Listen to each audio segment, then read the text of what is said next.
Thank you so much for joining us for today's Q&A session, Healthy Breakfast Hacks and Supplement the Gaps.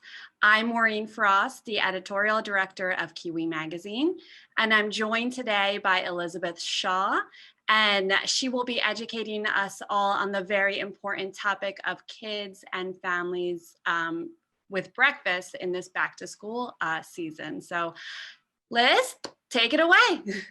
Thank you so much, Maureen. Welcome.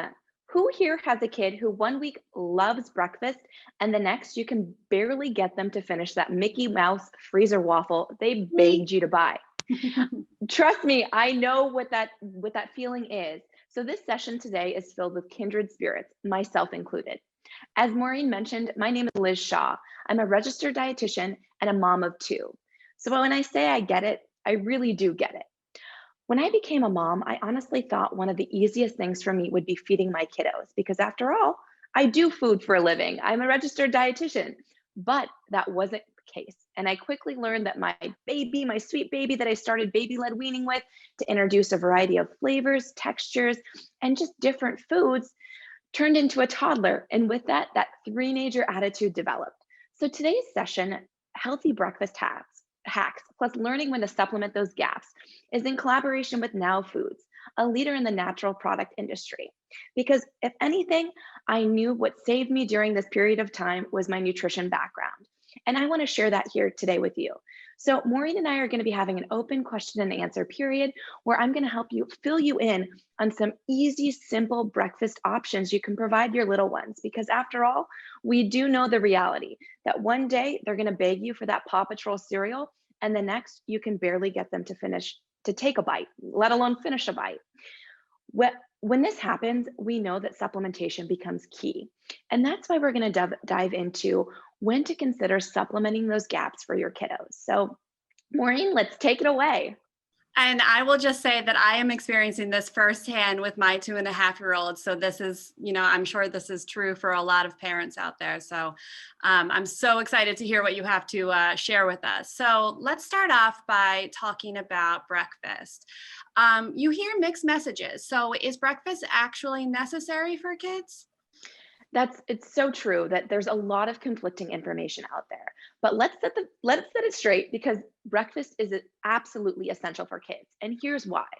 As a dietitian, I like to make sure that I'm always looking at the research. So research continually shows that kids who eat breakfast before school not only have a more solid nutritional foundation for the day that sets them up for productivity and health, but research also shows that since schools implemented the National School Breakfast Program, classroom success has increased while setting the stage for a lifelong healthy habit of understanding the importance of balanced nutrition.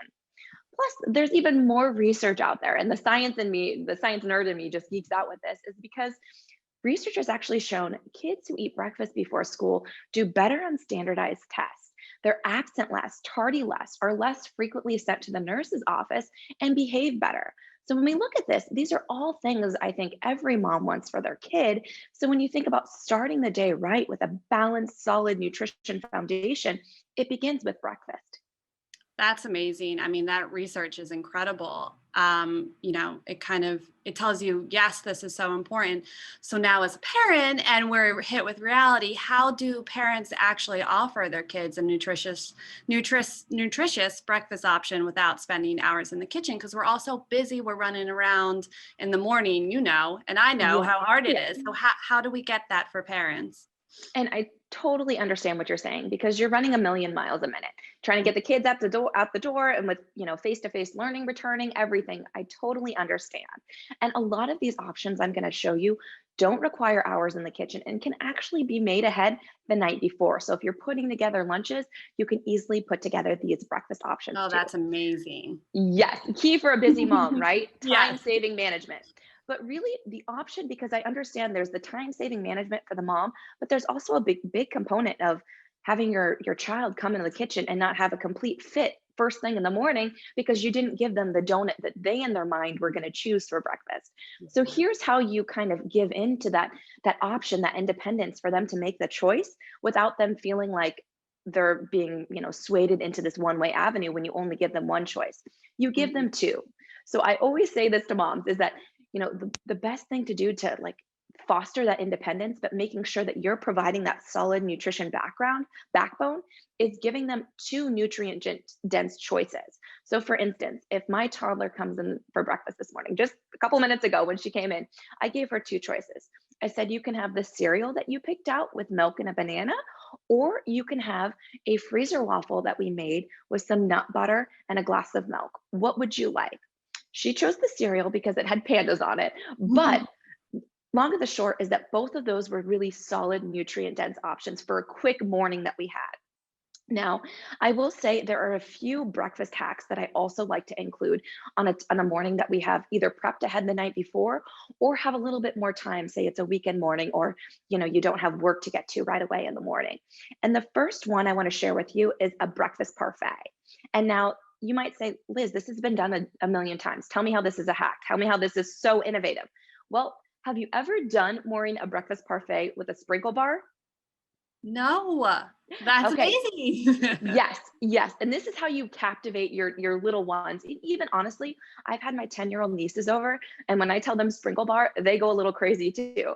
So I think it's a nice memory. Everyone loves sprinkles, but you're providing nutrient dense sprinkles. So I like to stock, and this is actually how I stock my pantry. I have a variety of Now products because Now not only provides solid supplements, but also has a line of pantry staples too. Mhm. So the sprinkle bar, I just take out my Now products and I have some shredded unsweetened coconut that I add to that. So my daughter calls it snow. We're putting snow on our parfaits.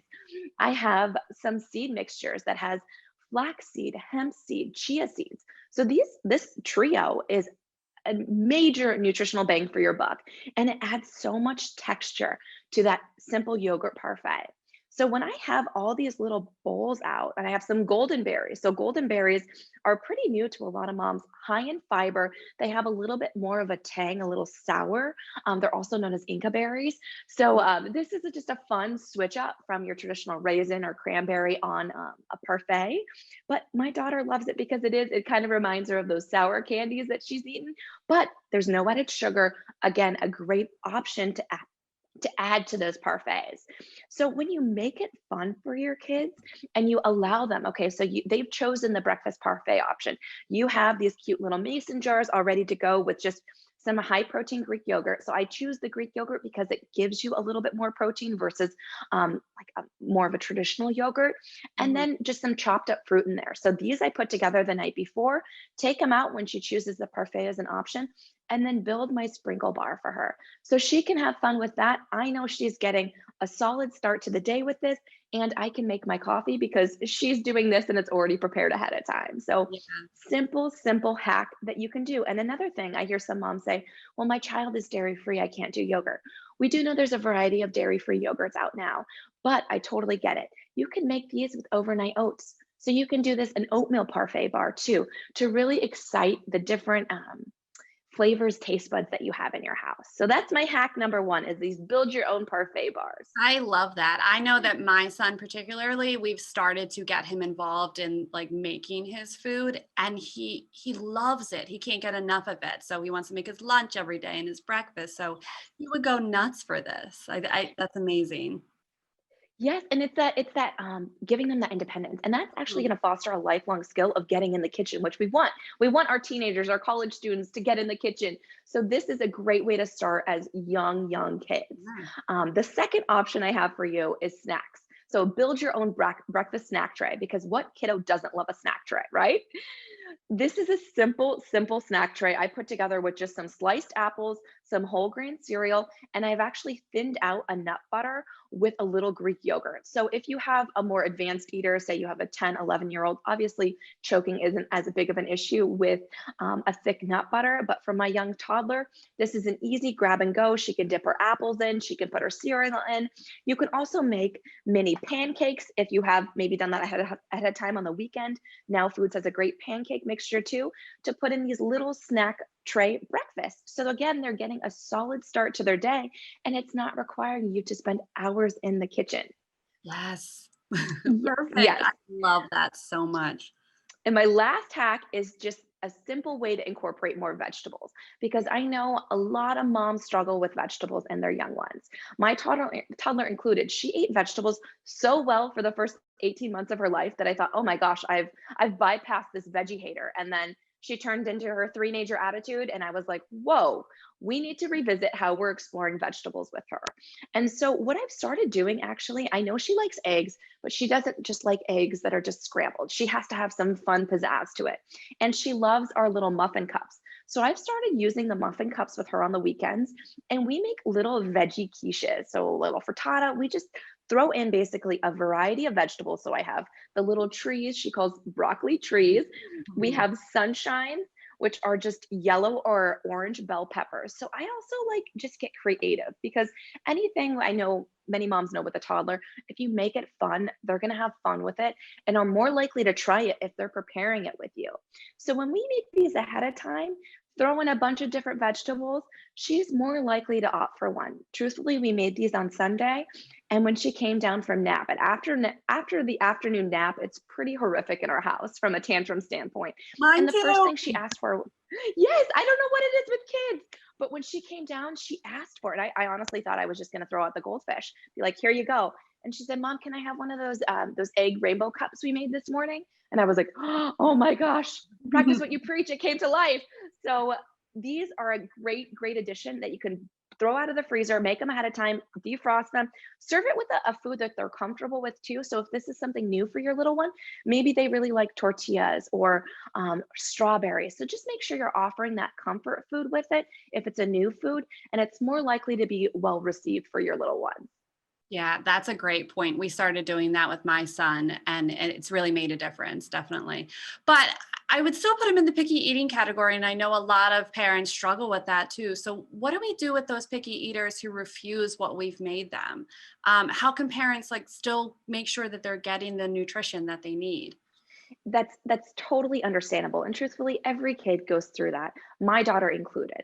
So what I like to say to parents is supplement the gaps, and that's pretty Mhm. much why we came up with the session title for this, because supplements offer that safety net, that reassurance for moms that your little one is getting the nutrients they need to grow, thrive, and develop to be their best selves. That's great. So, what should parents look for when they're choosing a supplement for their kids? This is a very broad category. If you look at the supplement category, it's expansive, it's extensive. So, what I always come back to is you want to look for a quality supplement that you can trust, that's third party verified and certified to make sure that you know what's in the bottle is actually in the bottle.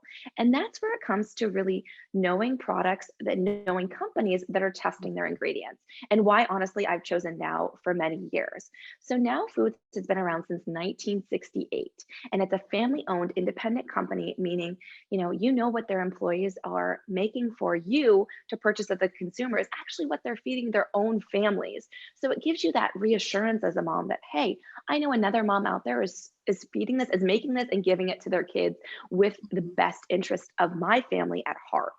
Plus, Now Foods does 16,000 tests a month. I have to say that again because when I read that, I was like, Wow. Yeah. 16,000. I mean, I knew they did a ton of tests because I'm very meticulous, obviously, about the supplements I bring into my own home. And when I heard 16,000, I thought, oh my gosh, if any mom needs reassurance on a supplement, 16,000 tests a month on raw ingredients and the finished product. So, definitely what's in this bottle is actually in the bottle. And a lot of ingredient or a lot of supplement manufacturers don't do that. Now, supplements are regulated by the FDA for manufacturing practices, marketing claims, and ingredients used. But as we know with everything, not everyone follows the same rigorous standards. So when you choose a Now product and you look at their entire portfolio of products, you know that you can actually trust that you're getting a good supplement that's also affordable too, because that's another thing that moms are often cautious of. Yeah, absolutely. It's a win-win, definitely. So, what would you say is the best age for kids or parents to start supplementing their kids' diets? I wish that I could give you like a blanket statement and say, when your kid turns X, Y, or Z, get them on a supplement. But that's not the case because, as we know with everything, when it comes to nutrition, it's so individualized. For instance, breastfed babies, from the second you bring them home from the hospital, they should be on vitamin D supplementation because breast milk does not provide enough vitamin D. Now, on the flip side, if your baby is formula fed, look at the formula container because oftentimes it's fortified with vitamin D, so they might not need that same droplet. So that's why to start off with, because even from the first day of life, supplementation needs vary. Now, it's also like depending on how you eat in your home. So if your household perhaps is a vegetarian household, you're going to need different supplements than someone who eats animal proteins, eggs and dairy. So I like to start off with that, but I also want to give you some information that might guide for your own little ones. So I'm going to use my daughter as an example.